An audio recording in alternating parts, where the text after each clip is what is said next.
तर नमस्कार मित्रांनो, मुख्यमंत्री माझी लाडकी बहीण योजनेचं नवीन अपडेट आलेलं आहे। मुख्यमंत्री माझी लाडकी बहीण योजनेबद्दल अधिक माहिती जाणून घेण्यासाठी आताच आमचा चॅनल सबस्क्राइब करून ठेवा। तर डिसअप्रूव्ह फॉर्म सुद्धा आता अप्रूव्ह होणार आहेत, आताच एडिट करा असं नवीन अपडेट आलेलं आहे। तर हे अपडेट काय आहे ते सविस्तर या व्हिडिओच्या माध्यमातून जाणून घेऊया। चला तर मग।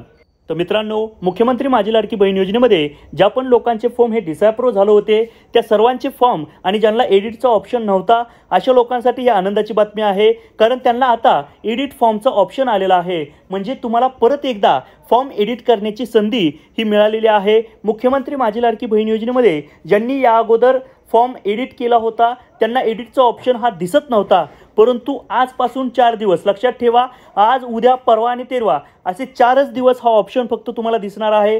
त्यामुळे ज्या पण लोकांचे फॉर्म हे डिसअप्रूव्ह झालेले आहेत किंवा ज्यांना रिजेक्टेड म्हणून मेसेज आलेला आहे, पार्शियली रिजेक्टेड, त्यांनी आत्ताच आपला फॉर्म ज्या ठिकाणी भरला होता म्हणजे सेवा सुविधा केंद्र, त्याचप्रमाणे अंगणवाडी सेविका ज्यांच्याकडे फॉर्म भरला होता त्याच ठिकाणी जाऊन तुमचा फॉर्म एडिट करून जे कारण आहे ते व्ह्यू रिजनमध्ये जाऊन समजून घ्यायचं आहे आणि त्या पद्धतीने डॉक्युमेंट अपलोड करायचे आहेत।